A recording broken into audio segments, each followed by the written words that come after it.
యోగమాత అరుణ గారు, ఈ మధ్య కాలంలో సెడెంటరీ లైఫ్ బాగా అలవాటైపోయింది. అంటే కూర్చుని అందరికీ బ్యాక్ పెయిన్ ఇదివరకు బరువులు ఎత్తొచ్చేది. ఇప్పుడు కూర్చుని వస్తుంది.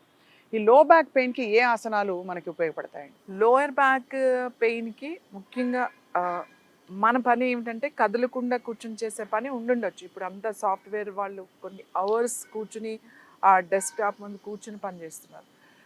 మూవ్‌మెంట్ ఎవ్రీ 1½ అవర్ అన్నా లేకపోతే కనీసం 1 అవర్ కన్నా లేచి కొంచెం 4 అడుగులు వేయటమో, లేకపోతే కొద్దిగా స్ట్రెచ్ చేయడమో, లేకపోతే కూర్చున్న చైర్‌లోనే మెల్లగా ట్విస్ట్ చేయడమో, ఇట్లా సింపుల్‌గా ట్విస్టింగ్ చేయడమో, తర్వాత స్ట్రెచ్ చేయడం. స్ట్రెచ్చింగ్ చాలా చాలా చాలా చాలా ఇంపార్టెంట్. ఈ 2 చేతులు లాక్ చేసి బ్రీత్ చేస్తూ మెల్లగా స్ట్రెచ్ చేయడం అన్నమాట. బ్రీత్ ఇన్ చేస్తూ పైకి, బ్రీత్ అవుట్ చేస్తూ కిందకి. మళ్ళీ again inhale and exhale. So ఏమైతాయంటే మీ స్పైనల్ కార్డ్ పక్కనున్న నర్వ్స్ అన్నీ కూడా యాక్టివేట్ అవుతాయి అన్నమాట, మూవ్ అవుతాయి అన్నమాట. ఒక్కసారి ఇన్హేల్ చేస్తూ చేయాలి, నార్మల్గా కాదు. Full breathing and slowly breathe out.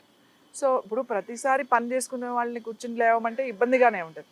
At least అలా కూర్చుని కొన్ని స్ట్రెచ్చింగ్స్ చేయడం, బ్రీత్ ఇన్ చేస్తూ అండ్ బ్రీత్ అవుట్ చేస్తూ అలా 3-4 టైమ్స్ విత్ బ్రీతింగ్. మీ మూమెంట్ అండ్ బ్రీతింగ్ 2 సింక్రనైజ్ అవ్వాలి. అవినప్పుడు మీకు స్పైన్ అంతా కూడా రిలాక్స్ అవుతుంది. ఇవి కూర్చుని వర్క్ చేసే టైంలో చేసుకునేవి. కానీ ఆల్రెడీ బ్యాక్ పెయిన్ ఉంది, ఆల్రెడీ సయాటికా ఉంది, అలాంటి వాళ్ళకి చాలా ఇంపార్టెంట్ ఆసనాస్ ఉన్నాయి. ఏంటి అంటే మార్జాలాసనం, వ్యాఘ్రాసనం. ఎక్సలెంట్ ఫర్ సయాటికాకి. సయాటికా అనగానే వ్యాఘ్రాసనం చెప్పేస్తే సరిపోతుంది. 4 చేతులు, కాళ్ళు ఇలా భూమి మీద పెట్టి మోకాళ్ళ సేమ్ మీద. క్యాట్ ఎలా స్ట్రెచ్ చేస్తుందో దాన్ని మార్జాలాసనం అంటే. వ్యాఘ్రం అంటే పులి, టైగర్ పోజ్ అన్నమాట. అది నేను చూపిస్తాను. ఈ 2 ఆసనాలతో పాటుగా స్పైన్ స్ట్రెంథనింగ్ ఆసనాస్ అని ఉన్నాయి. మేరుదండ ఆసనాలు.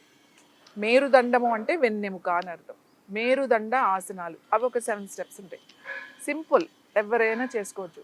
కింద పడుకోలేకపోతే ఏదైనా బెంచ్ మీద లేకపోతే బెడ్ మీద పిల్లో తీసేసి కూడా ఈ ఆసనాలు చేసుకోవచ్చు.